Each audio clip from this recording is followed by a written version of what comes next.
And this was his George Carlin special. I kinda like it when a lot of people die. Would you please welcome George Carlin? Okay.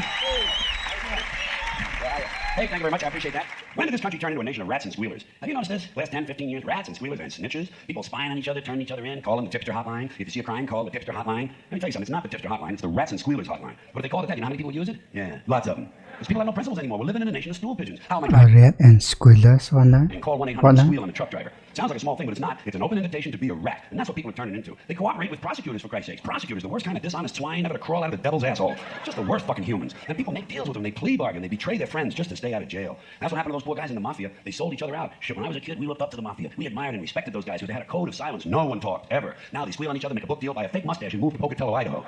You know something? They deserve fucking Pocatello, Idaho. And speaking of places where people blow cows, let me ask you a question. I got a question. You remember those militia assholes? You remember those patriotic nitwits said they didn't recognize the authority of the federal government? They had a flag with a serpent on it that said, "Don't tread on me." Well, the flag should have said, "Don't squeal on me," because first chance they got, two of them testified for the government against their friends just to stay out of jail. Never mind the serpent. You know what that flag should have on it? A rat. A nice big brown diseased sewer rat fucking the serpent in the ass. And both of them wearing camouflage fatigues. We got no heroes anymore in this country. There's no heroes. Timothy Leary turned in people to the FBI. Elvis Presley was a snitch for the DEA. The only hero I've seen recently was Susan McDougal. She told Ken Starr to go get fucked, and she went to jail for Elvis Presley was a snitch. 2 years for it. That's what I call being a hero. And by the way, Clinton must have thrown her a pretty good hump to get loyalty like that, don't you think so? Huh? Good for her. Good for her. And good for him. I'm glad he got away with everything he got away with. And the worst part of this snitch shit is these people who squeal on their families. You know, parents spying on their kids, searching their rooms for drugs, and the kids are no better. Do you ever read about one of these dumbass kids turns his parents into having some drugs in the house? Shit, how stupid can you get? You don't turn into people who are buying the food, asshole. Think it through. Squealing on your family. Theodore Kaczynski, the Unabomber, one of my personal heroes, by the way. You bet your ass. He was turned in by his own brother. You don't do that. You don't turn in your brother or your parents or your kids, no matter what The family turned on him. they're doing. Even if they're selling drugs and killing people. Whatever happened to family values? In fact, you should never cooperate with the police ever at any time for any reason. Fuck the police. Fuck the police. Let them solve some crimes on their own. They rely too much on jailhouse snitches, unsolved mysteries, and America's Most Wanted to get other people to solve their crimes. They turn good citizens into vigilantes and bounty hunters, lower than a snake's ball bag. The mafia knew how to handle squealers in the old days. When I was a kid, there was a famous bank robber by the name of Willie Sutton. Everybody loved Willie. He was running from the police, you know, and one day he's riding the subway in New York City, and a private citizen, some civic-minded prick named Arnold Schuster, spotted Willie and turned him into the police. But Albert Anastasia, a mafia boss, read about it in the newspapers, and he had Arnold Schuster killed, which is just what the yellow rat motherfucker deserved. You don't help the police. When I was a kid and we went to the movies, we rooted against the police. Against the police and for the crooks, and I still do. I love the crooks. I don't give a shit if they come to my house and kill my entire family. I'm on their side. I'd rather spend 16 hours stuck in an elevator with a couple of crooks than even say hello to a fucking policeman. You don't help the police. They're not on your side. Don't you understand this shit yet? They work for the state. They'll plant fake evidence. They'll put a loaded gun in the hands of an unarmed man they shot to death. They harass minorities. They brutalize people. They deny people their rights, and they lie about it all in court all the time. They perjure themselves routinely, but they don't squeal on each other. They're not rats. So take a page from their book, but never ever help them. I mean, they got money so they can And above easily all, get don't out. plea bargain by turning in a friend. Tell you what, some of you religious people out here, you religious folks, on Judgment Day, when you see God, ask him if you can plea bargain. Ask him if you turn in your family, will he let you into heaven? You know what he'll say? He'll say, go to hell. He'll say, go to hell, you fucking squealing prick. Because even God hates a rat. You know what Jesus should have done? He should have beat the shit out of Judas.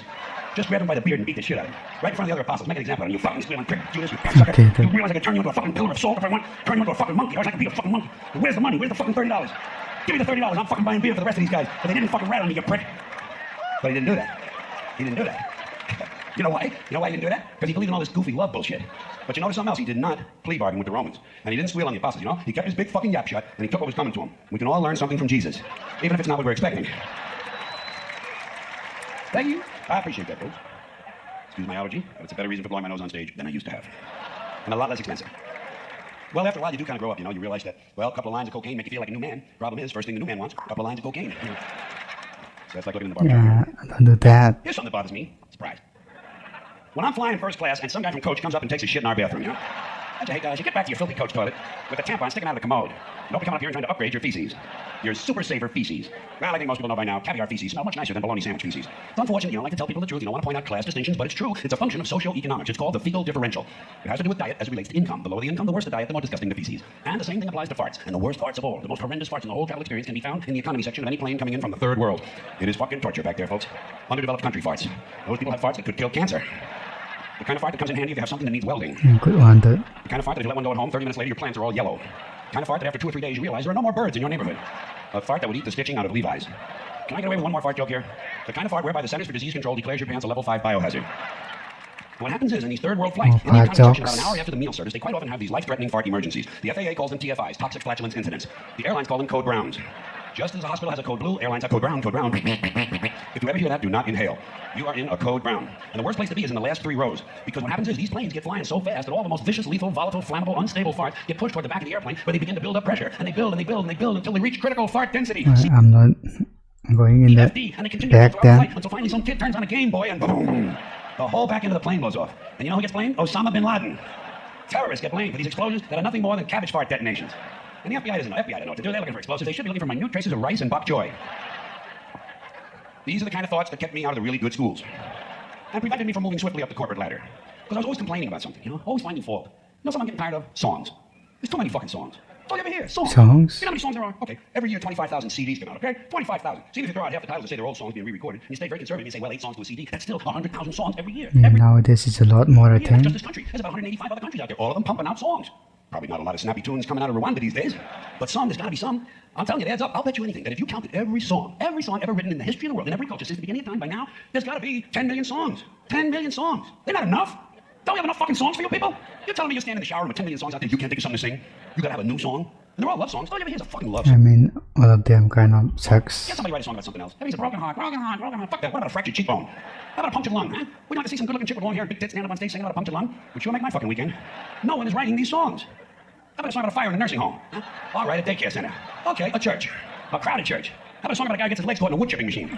There's a podcast for that now, so Here's a nice song. Family of 4 comes home from vacation at don't Disney. need a song for that. Girl finds 27 bodies decomposing in the living room, and they all have on Santa Claus suits. I'm telling you, we're passing up a lot of really good topics that would make terrific fucking songs. Like cancer. I know it's touchy. Fuck you. Cancer would make a really great song. Shit, everybody's got cancer. Nobody's singing about it. Here's a market niche being deliberately overlooked. And by the way, tuberculosis is coming back too. Here's another musical opportunity. Would you like to hear a song with a whole lot of coughing in it? You never hear these kind of songs. You never hear that. Everything's a love song. It's always emotional pain. You know something? The last thing I'm interested in is someone else's emotional pain. Don't be singing about your pain. Unless it's cancer pain. You can do a whole CD. First cut is cancer. Second cut, tuberculosis. 3.5 minutes, solid coughing. Starts out slow with the introduction to the song. Guy's just clearing his throat. Then you go to the first verse. Okay, Dry cough, non-productive. You get in the second verse, the song begins to build. Now you're in the chorus, and the guy's coughing louder and louder and harder and harder, and he's choking and gasping and wheezing and panting, and you can hear the fluids in his lungs, and he's doubled over, and he's running out of breath, and finally gets into one big, huge, uncontrollable spasmodic coughing fit, and he gags and pukes all over the microphone. That would be the climax to the song. And maybe you can make it interactive with a CD-ROM, and the guy could puke right in your living room. Huh? Yeah, you probably need special speakers for that. I don't know, I'm not into the technical stuff. I'm more of an idea man. I'm a concept guy. You know what I am? I'm a visionary. I'm a fucking visionary. I'm always thinking about something. Always fucking thinking. Especially when I'm alone, And you're probably saying to yourselves, what the fuck does this guy think about when he's alone? If this is the shit he's willing to talk about in public, what kind of garbage floats through his head when he's home? Well, I'm going to tell you. It's a fair question. I'll tell you what I think about. You want to think about when I'm alone? The first enema. Huh? Yeah. I don't think about it all the time, But a lot. Maybe 30, 40 times a day. That's not too much, is it? I don't dwell on it. It's just a quick thought. But let me ask you this. Did you ever think about that? Did you ever think about the first enema? No. You know why? No vision. No fucking vision. Me, I'm a visionary. I'm always thinking about something, That's when I thought about the first enema. Here's what happened. Me and my friend were giving each other an enemy, Why? He's my friend. Leon. Hey, what good is a friend if you can't give you an occasional enema, huh? So me and Leon are giving each other an enema this day. And at this particular point, it was my turn, so I was kind of relaxed, I was draped over the end of the living room couch there. And I'm reading the food section of the newspaper.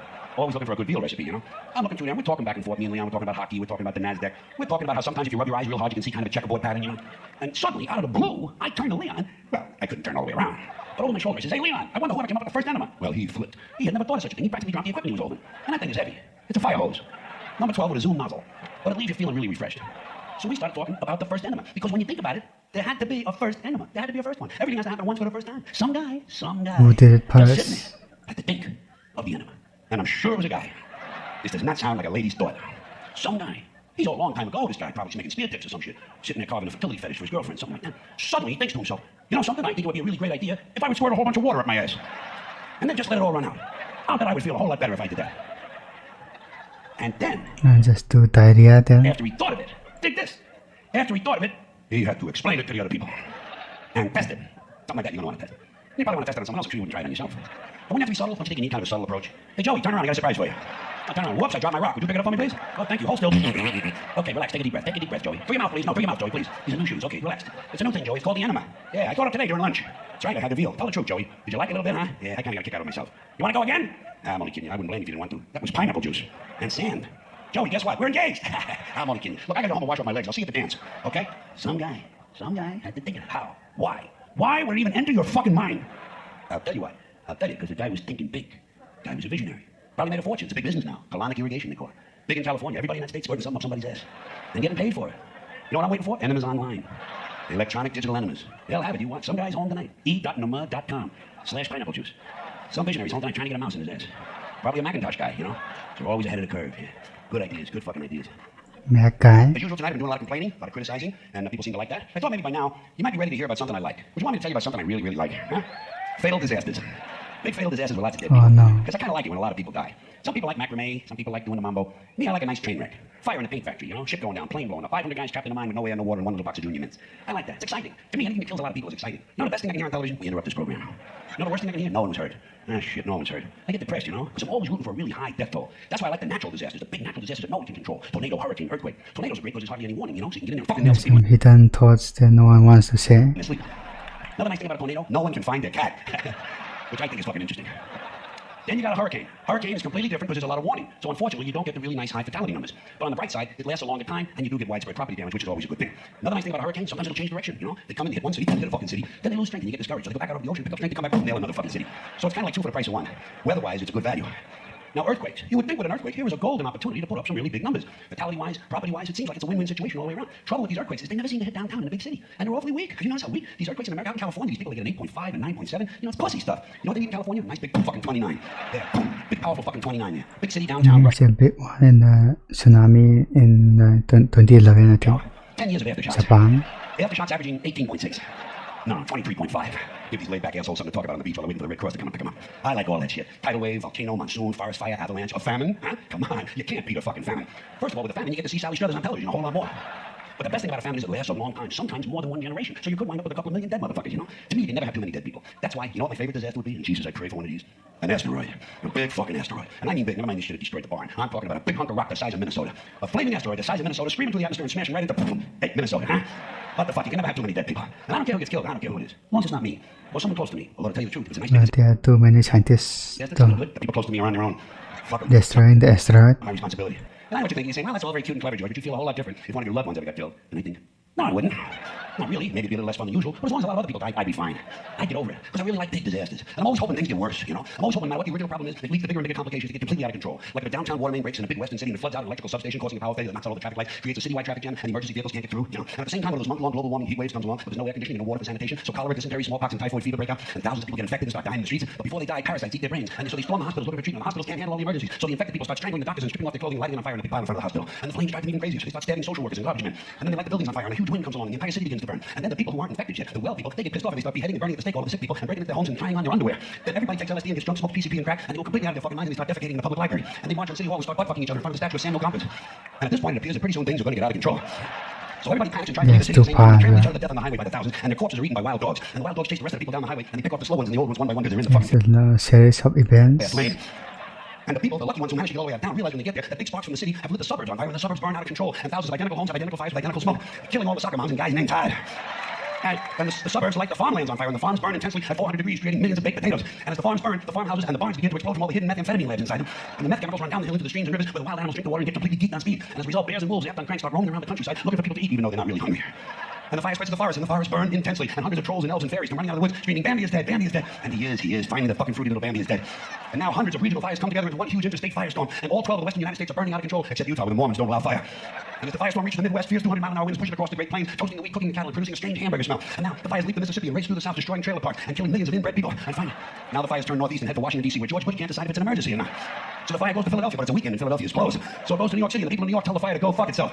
And they do, so instead the fire completely burns down Connecticut and Long Island, killing all the rich white assholes and destroying their evil faggoty golf courses. And while all this is going on, Canada burns to the ground, but nobody notices it. And finally, the entire The golf course destroyed them, please. producing a huge thermal updraft and creating an incendiary cyclonic macrosystem, a hemispheric megastorm that breaks down the molecular structure of the atmosphere and changes the laws of nature. Fire and water combine, burning clouds of flaming rain fall upwards, gamma rays and solar winds ignite the ionosphere, creating enormous clouds of ionized plasma. Lightning bolts 10 million miles long start shooting out of the North Pole, and the moon explodes, and outer space begins to vibrate and twist, and suddenly the entire fabric of space-time splits in two. A huge crack in the universe opens, and all the dead people from the past begin falling through. Babe Ruth, Tiny Tim, Groucho Marx, Davy Crockett, Hitler, Alan Ludden, Janis Joplin, your Uncle Dave, my Uncle Dave, everybody's Uncle Dave. An endless stream of dead Uncle Daves falling through the crack, and all the Uncle Daves gather around a huge heavenly kitchen table and light up cigarettes and start talking. They talk about how they never got a break, how their parents didn't love them, how they just missed out on a big job, how ungrateful their children were, and how the government screwed them out of money. They say the Jews own everything and the blacks get special treatment, and all the hatred and bitterness drips out of them. A big pool of liquid hate, and the pool begins to spin. The hate pool spins round and round, faster and faster, and begins to expand at a rapid rate, bigger and bigger, until the pool of hate is bigger than the original universe, and suddenly it explodes into millions of tiny stars, and each star has a million planets, and each planet has a million Uncle Daves, and all the Uncle Daves have good jobs, perfect eyesight, and brand new underwear. They all have shoes that fit perfectly, good medical plans, they all like their neighbors, and their favorite teams win the World Series every year, and none of them has a hacking cough. And each week, without fail, every one of the Uncle Daves wins the lottery. Every week, forever and ever, until the end of time, Uncle Dave has a winning ticket, and Uncle Dave is finally happy. Now do you see why I like it when a lot of people die? There you go. All right. I'll see you later. Thank you very much. I appreciate it. Yes, a big Have fun. Take care. Be cool. Win money. Thank you. Now, how do you come up with those things then?